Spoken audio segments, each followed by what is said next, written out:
Você já imaginou o Coliseu de Roma, aquele monumento gigante de pedra, conhecido pelas lutas de gladiadores, completamente cheio de água?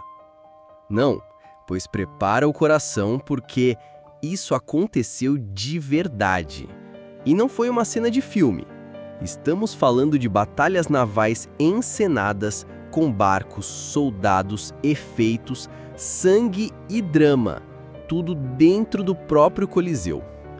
Agora me diz, você achava que o Coliseu era só areia e espada? Então se segura na cadeira porque a história que eu vou te contar hoje vai afundar tudo o que você achava que sabia sobre Roma antiga e te mostrar uma face espetacular desse império que até hoje desafia nossa imaginação. Já deixa o like porque você não vai querer perder o que vem por aí. Se inscreve no canal para mais histórias como essa, que misturam mistério, história e um toque de meu Deus, isso é real? Bora começar. Capítulo 1. O início. Um mar dentro de um coliseu? Você sabia que a palavra naumaquia vem do grego e significa literalmente batalha naval? Pois é, os romanos pegaram esse conceito e elevaram à potência máxima. Só que eles foram além de colocar navios no mar. Eles queriam fazer do próprio Coliseu um teatro aquático.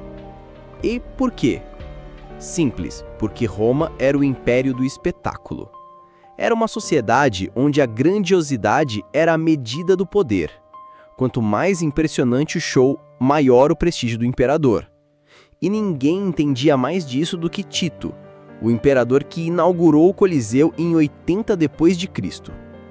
Para comemorar essa inauguração, ele organizou 100 dias de jogos. Sim, você ouviu certo, 100 dias de entretenimento sem parar. E sabe o que rolou logo no começo? Sim, uma batalha naval encenada dentro do Coliseu. Imagina o impacto. O público entra esperando ver uma luta de gladiadores e, de repente, as comportas se abrem e a arena se enche de água. Aparecem navios, remadores, soldados armados. Começa uma guerra em miniatura, ali mesmo, na frente de milhares de romanos. Capítulo 2. Como eles fizeram isso? Infraestrutura insana. Agora você deve estar pensando, mas espera aí, como que eles encheram o Coliseu assim, do nada? Boa pergunta. A resposta tá na engenharia romana, que, convenhamos, era simplesmente absurda de avançada. A região onde o Coliseu foi construído já tinha um lago artificial. Ele fazia parte do gigantesco palácio de Nero, chamado Domus Aurea. Quando o imperador morreu, o sucessor, Vespasiano, pai de Tito, mandou secar o lago e construir ali um presente para o povo, o Coliseu. Mas e a água? Ela veio de volta. Por quê?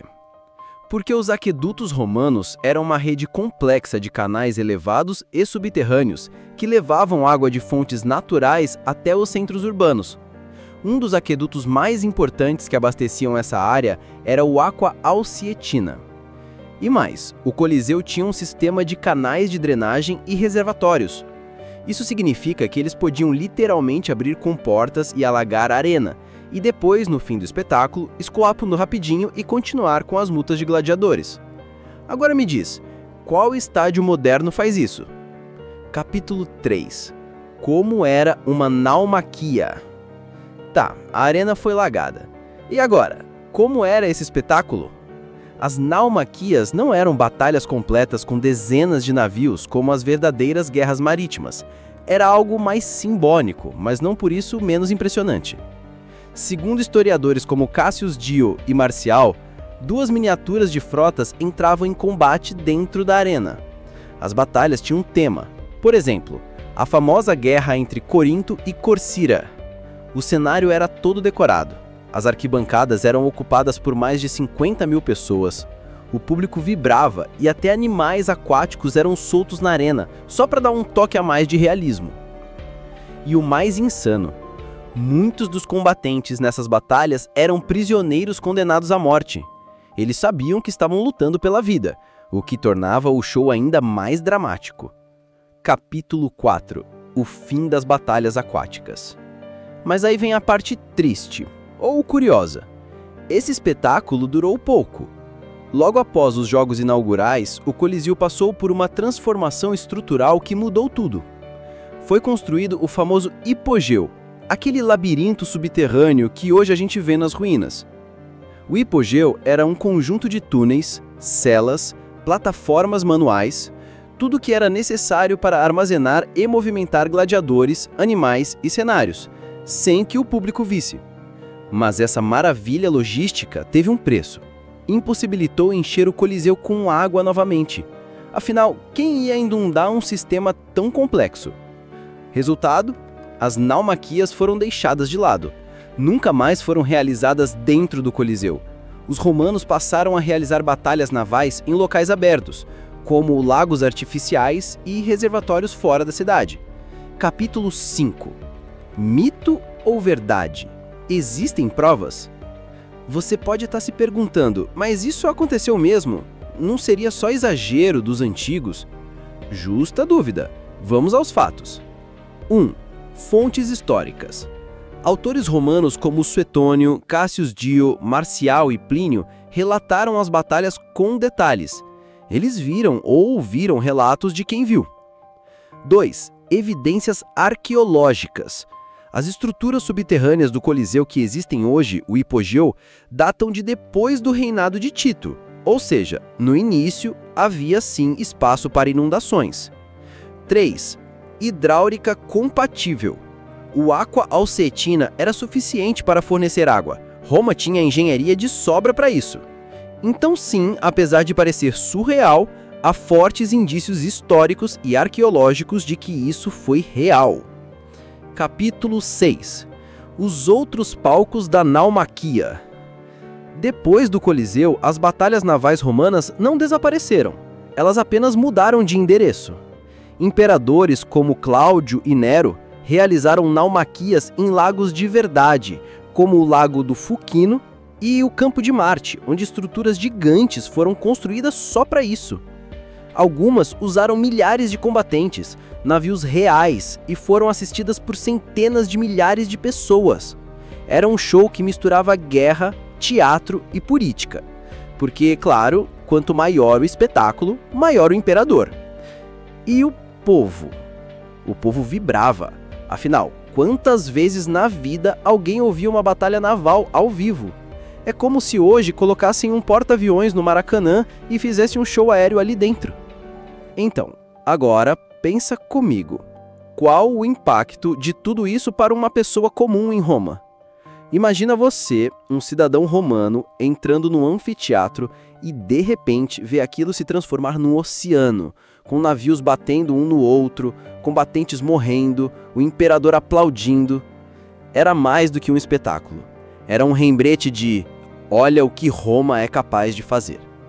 Nós dominamos os mares, os povos e até a própria natureza. Era política pura, disfarçada de entretenimento. Essas encenações passavam uma mensagem poderosa. Roma é invencível e o imperador é um deus entre homens. E o povo? O povo vibrava. Afinal, quantas vezes na vida alguém viu uma batalha naval ao vivo? Então, agora, olha que louco. Hoje a gente se impressiona com shows que trocam de palco automaticamente, estádios que mudam o gramado em segundos, sistemas de som de primeira geração. Mas Roma já fazia isso há mais de 2000 anos. O Coliseu era multifuncional.